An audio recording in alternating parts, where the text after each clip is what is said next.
Hi everyone, welcome back to my YouTube channel.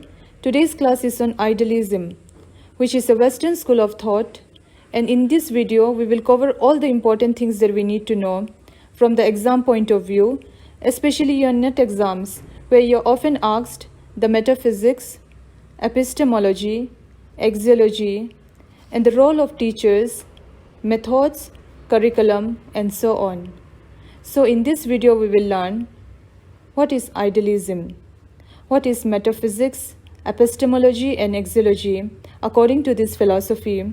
What are the fundamental principles, the aims of education, curriculum, methods of teaching, role of teacher and students, discipline, and school according to this philosophy? So without any further delay, let's start. What is idealism? Idealism is an oldest system of philosophy. It was given by Plato. So this point is important. You may be asked, idealism was given by which philosopher? So it is Plato. Now coming to third point, its origin goes back to ancient India in the east and to Plato in the west. It is derived from two distinct sources, the ideas and ideal. Ideas are the only reality, the only thing worth knowing. Again, this point is very important. According to this philosophy, ideas are the only reality. The material world do not really exist. For the idealists, there is no external reality and the world is consist of ideas. So I'll explain this to you. Why do the idealists believe that there is no external reality? The reason is, for the idealists, the material things are not real because they are mutable and destructible. And anything which is mutable and destructible keeps on changing, and whatever that keeps on changing cannot be considered real. So according to this philosophy, reality is only the mind or ideas and not the external or material things. This philosophy gives importance to mind and self than the matter and body. It gives importance to spiritual values, truth, goodness, and beauty, which is called the Satyam Shivam Sundaram. Again, this point is very important. You may be asked in multiple choice which philosophy gives importance to truth, goodness, and beauty, or Satyam Shivam Sundaram, and you'll be given options like idealism, naturalism, pragmatism, existentialism. So you have to tick idealism from there. Next, it gives importance to attainment of perfection of human beings and search for truth. Now let us see who are the exponents of idealism. Here on the left side you can see the Western exponents: Socrates, Plato, Descartes, Kant, Hegel, Froebel, and the Indian, the Vedic rishis, Swami Dayananda Saraswati, Rabindranath Tagore, Aurobindo Ghosh. Here are the other exponents: William T. Harris, Spinoza, Berkeley, Fichte, Schelling, Green, Schopenhauer, Gentile, Mahatma Gandhi, Swami Vivekananda, Radhakrishnan, and Shankaracharya. You better note down all and remember all these names because you can be asked like which of the philosophers supported or are the exponents of idealism. Now let's move on to metaphysics. In philosophy, metaphysics means reality, and reality according to idealism is ideas or mind or self or consciousness, and the world is controlled by these ideas. So reality is unchanging world of perfect ideas. Now, epistemology. Epistemology means knowledge, and knowledge according to idealism is obtained when ideas are brought into consciousness through self-examination, discourse. Knowledge is the knowledge of spirituality. Now coming to axiology. Axiology means values, and values according to idealism is realization of ultimate aim through discipline, self-control, preservation of cultural heritage through external values which are truth, goodness, and beauty. Now let's move on to the fundamental principles of idealism.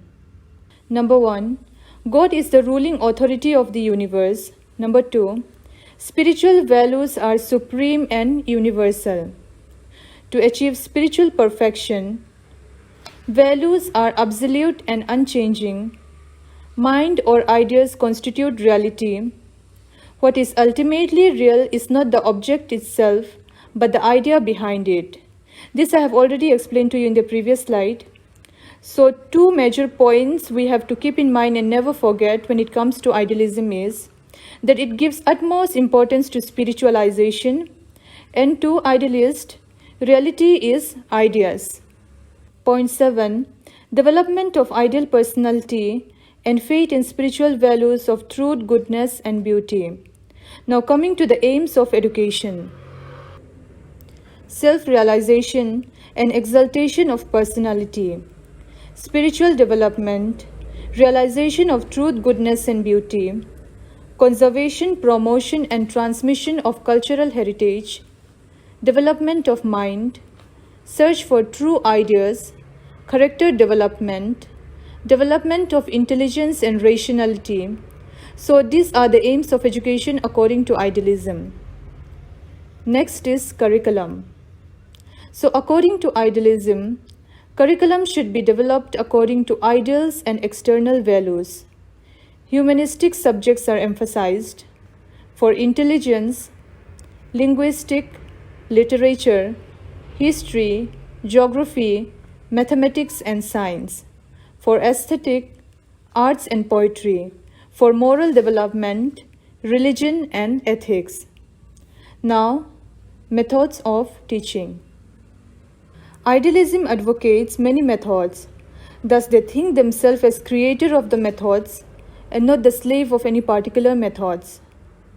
Idealism prescribes the following methods of teaching: question-answer, conversation, lecture, dialogue, argumentation, intersection, book study, discussion, and Socratic method. Socratic method is basically a method which involves the dialogues and question-answer. So these are the methods. However, we have to know that lecture method is given the most importance and most commonly used by idealistic teachers. Now coming to the role of teachers. In idealism, the teacher is given very important place. The teacher as a gardener knows best as to how to care and develop a child like a plant. The teacher should be a spiritual guide and role model, should accept the ideas of the students, facilitate thinking through generation of ideas, should encourage the students to share their own ideas. An idealistic teacher is like a friend, philosopher, and guide. The teacher should possess good personality, morality, honesty, wisdom, etc., so that the students would follow them. The teacher should encourage the students to understand and solve problems by the methods of analysis and synthesis. Next is role of students. The role of students in idealism is passive. As we have seen in the previous slide, that the teacher is given most importance and the teacher is the center here. So the teacher is the one who is active here and is delivering lecture. And the student's role is to simply receive and memorize the lecture of the teacher. Next is discipline. Idealism advocates discipline at all cost, gives special emphasis on discipline. Does not mean that freedom is completely not there, but freedom should be restricted by ideals. They focused on inner discipline. According to Thomas and Lang, freedom is the cry of the naturalist, while discipline is that of the idealist.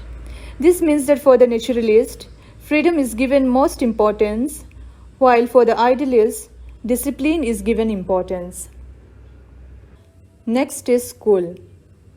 According to idealism, school is the only place for regular and effective education. School is the ideal place of pleasing and joyful activities for children. In fact, they believe that it is a place where ideas are tested, implemented, and restructured. So that was all the important things that we need to know on idealism. I hope you liked the video. And if you liked the video, Please like, subscribe, and share it with your friends. Thank you for watching.